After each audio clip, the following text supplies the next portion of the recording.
Good morning, friends. This is Josh, and we're reading through Genesis chapter 9. I'm reading from the Arab Bible.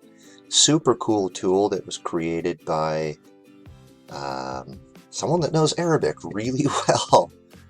So some of the features of the Arab Bible are you can do just the bibliography. You can print the current version. You can see the Arabic up here. When you click on a word, it actually parses the word down here for you. So you've got the shredder of safk. It'll even give you the root.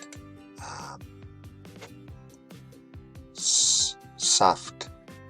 Shedding blood, one who sheds blood.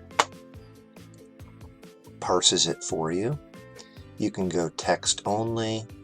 It gives you two different translations here. It gives you the back translation or the literal Arabic to English in this box. And then they've got several different versions of the English here.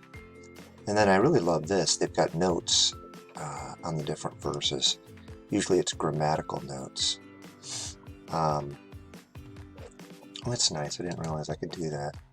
There we go. Guess I can blow the screen up. It's kind of nice.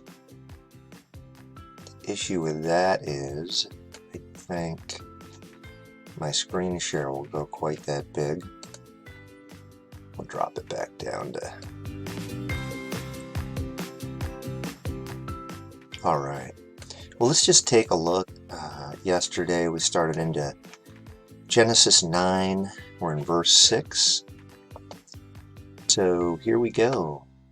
The shedder of the blood of man, by man shall his blood be shed, for God in his image made man. You know, this is just so significant. We see why murder or taking another's life is such a big deal to God here. It's because we're made in God's image. There's something really special inside every human being. That should really affect our perspective of humanity, shouldn't it? Let's go to verse.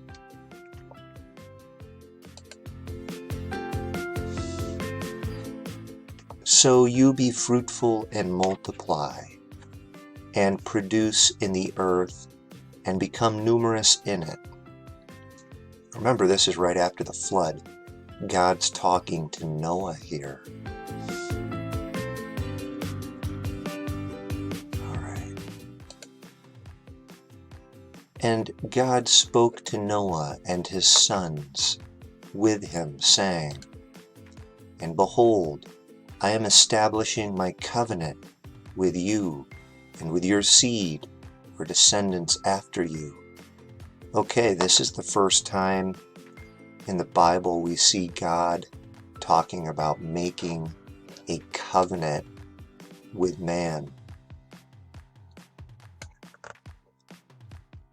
Waha'anna mukayinmu. Let me see, is this covenant? Establishing my covenant. My covenant.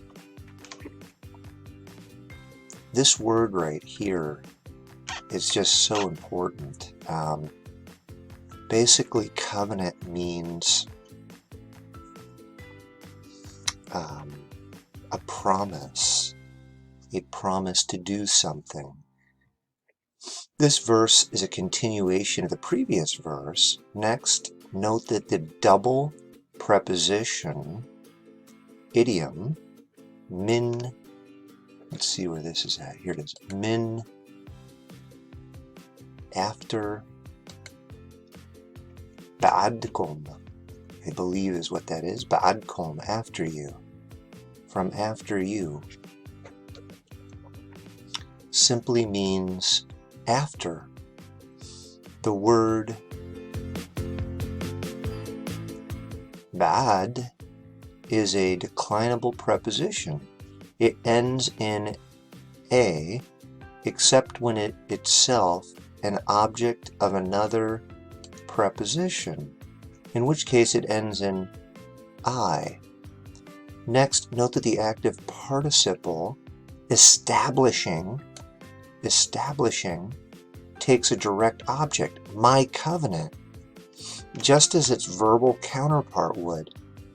Finally, this sentence is continued in the next verse. And with all things having living souls, which are with you, birds and livestock, literally beasts, and all the wild animals of the earth, which are with you, of all those going out from the ark, even every animal of the earth. Interesting that it translates its soul.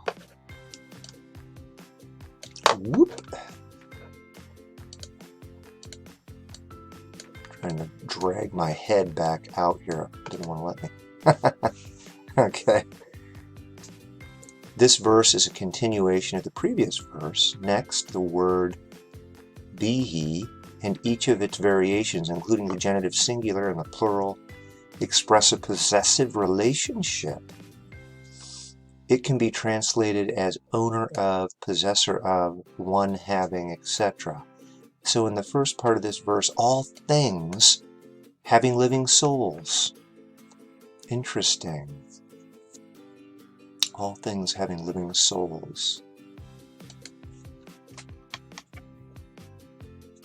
Kulu buat. Things, souls, living, LA, which, makum, with you.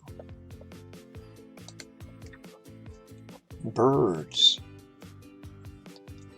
altur, altui taur.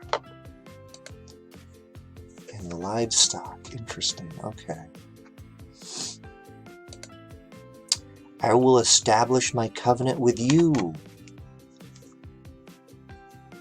So everything possessing flesh will never, literally not again perish by the waters of the flood, nor shall there be a flood again to destroy the earth. And God said, this is the sign of the covenant which I am establishing between me and between you and between all things possessing living souls, which are with you to the generations of eternity. Let's look at the NIV. And God said, this is the sign of the covenant I am making between me and you and every living creature with you, the covenant of all generations to come. This is going to be a big deal, huh? Let's see. I have set my rainbow in the clouds, and it shall be a sign of the covenant between me and between the earth.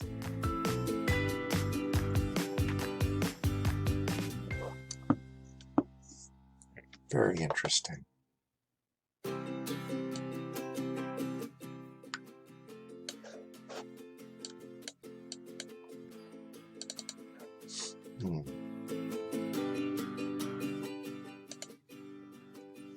And it shall be whenever I spread out clouds over the earth, and the rainbow shall appear in the clouds, that I will remember my covenant, which is between me and between you and between every living soul among all flesh. Then the waters shall never, literally not again, be a flood to destroy everything having flesh. And whenever the rainbow is in the clouds, I shall see it, that I might remember an eternal covenant between God and between every living soul among all flesh on the earth. And God said to Noah, this is the sign of the covenant which I myself have established between me and between everything having flesh on the earth. And the sons of Noah who went out from the ark were Shem and Ham and Japheth. And Ham literally is the father of Canaan. Note that the sound of the masculine plural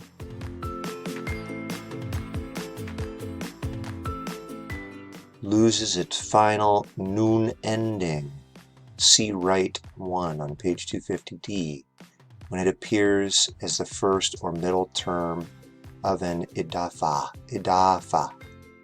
as it does here. Interesting. The sons of Noah. Aldin, who they went out. Harjua, min al-falak,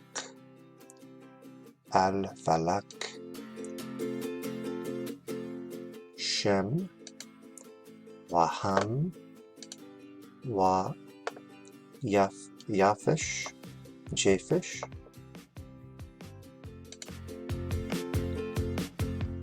Waham, Hua, no, Who, the father of Abu Canaan. Interesting. All right, I think we'll stop there.